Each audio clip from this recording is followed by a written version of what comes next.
Existe uma palavra para definir aquilo que se refere ao momento atual. Essa palavra é contemporâneo. Mas quando começa esse período que convencionamos chamar de atual? Começa na segunda metade do século XX e vem até hoje. É assim também na arte contemporânea, que tem como uma de suas características principais a multiplicidade, mesclando várias linguagens. Grite um novo nome bonito para si! A arte contemporânea experimenta várias técnicas, recursos, materiais, espaços e temas. A partir da década de 1960, a arte contemporânea apresenta uma espécie de ruptura com a arte moderna.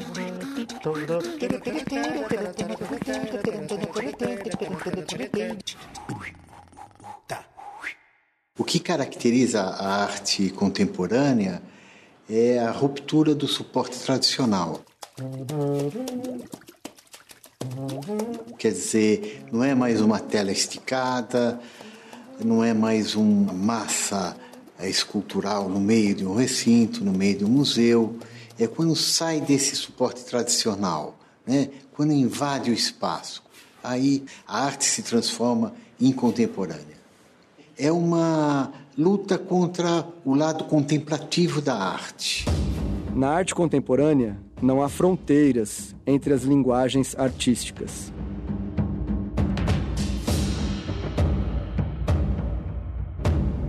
Vídeos e filmes fazem parte de exposições em galerias de arte e museus, como essa instalação no Festival de Arte Contemporânea Sesc Vídeo Brasil 30 anos.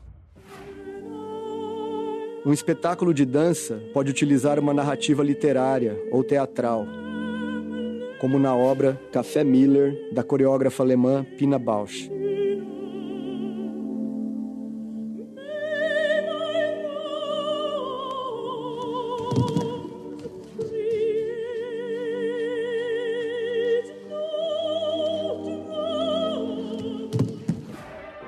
Nesta montagem da peça O Balcão, do francês Jean Genet, os atores interpretam seus papéis sobre passarelas e balanços.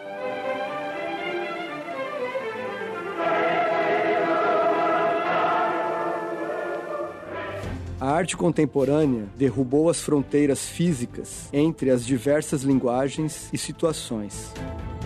A dramaturgia, por exemplo, saiu dos palcos e foi parar em lugares às vezes inusitados, como a peça BR-3, uma montagem do grupo Teatro da Vertigem que foi encenada no Rio Tietê, na capital paulista. Foi embora há 17 anos, no mesmo dia em que o pastor caiu bem ali.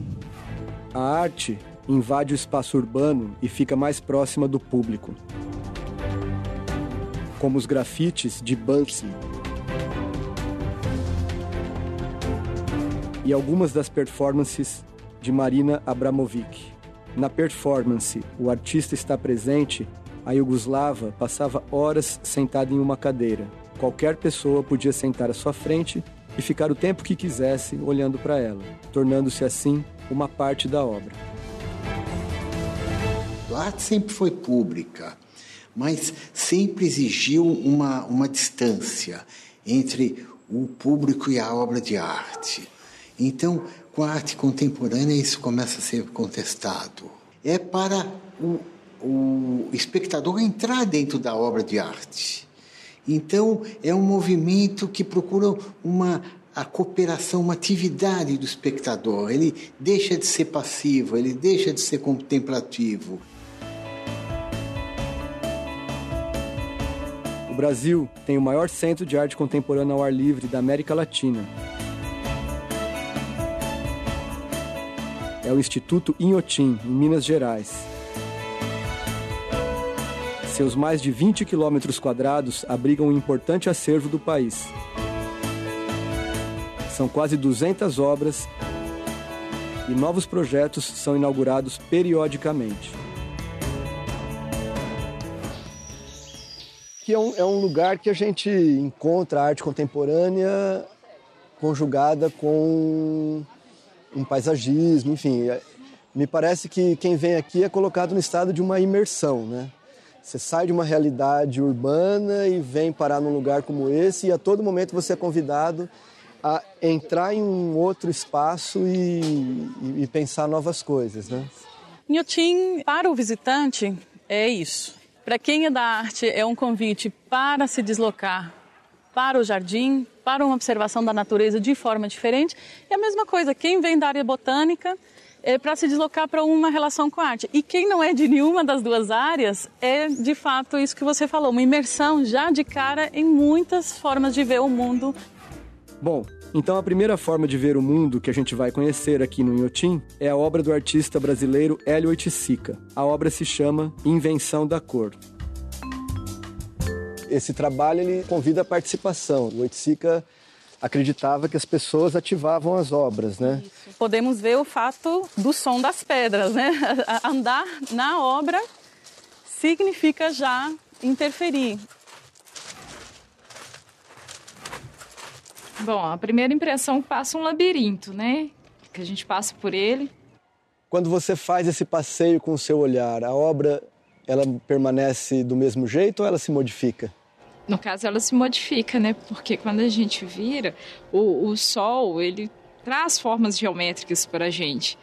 E cada lado vai dando uma visão para a gente. Porque se olhar assim bem de frente, já me lembra um prédio cheio de janelinha. Uhum. Agora, você olha de lá, você vê as figuras geométricas.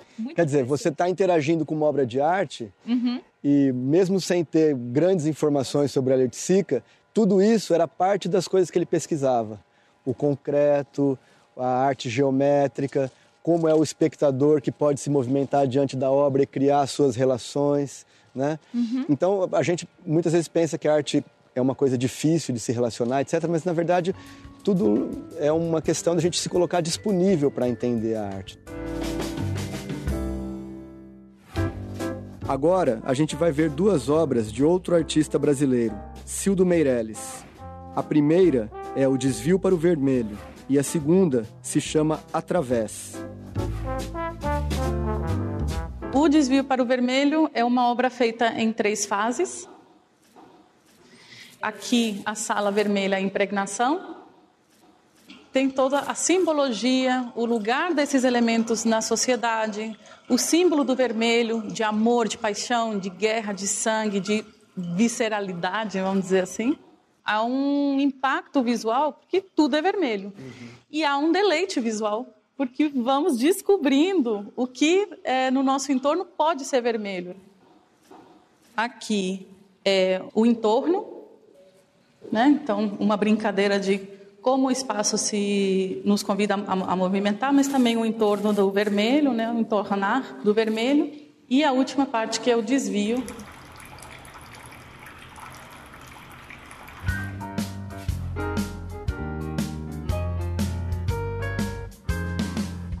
Cildo Meirelles é um artista bastante político, né? Preocupado, vem de uma origem lá da ditadura militar, né?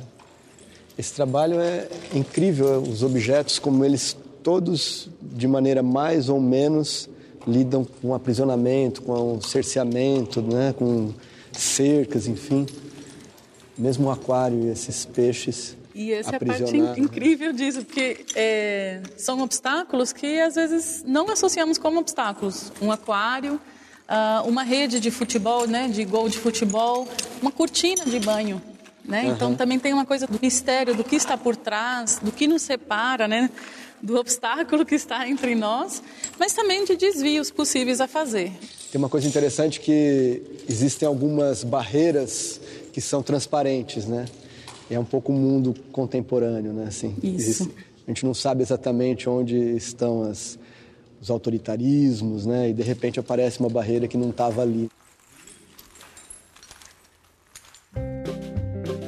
Esse próximo trabalho tem um nome em inglês, Viewing Machine, que a gente pode traduzir como máquina de enxergar. Quem construiu essa máquina foi o dinamarquês Olafur Eliasson. E a primeira coisa que dá para perceber é que essa obra só faz sentido com a participação das pessoas. Olha só, E o que é a arte aqui nesse trabalho, nesse observatório? Acho que a arte é tudo que você vê de uma maneira diferente é arte. Então esse aqui é obra de arte? Seria. E o resto? E a paisagem? Complementa a arte. Ela Esse aqui seria um instrumento para a arte e a paisagem vai complementar a arte. Sem a paisagem... Não é uma arte completa.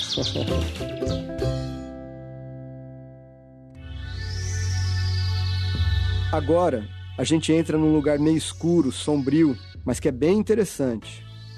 Olha o título que o cubano Carlos Garaycoa deu para sua obra. Agora vamos brincar de desaparecer.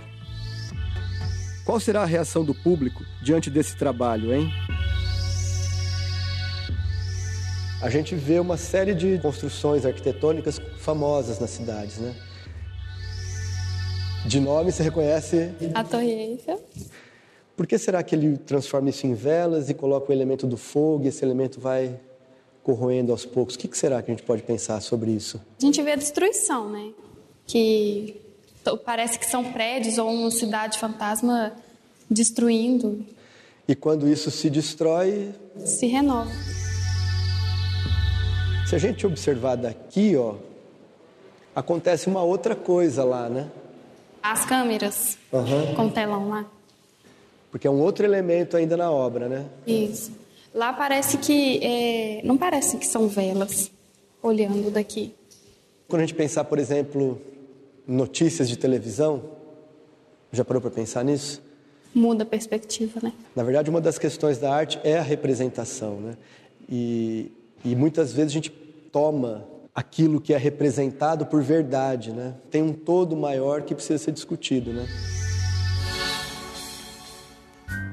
Esta é apenas a primeira parte da nossa visita ao Inhotim. Nosso passeio pelo Instituto e pelas questões da arte contemporânea continuam no próximo vídeo.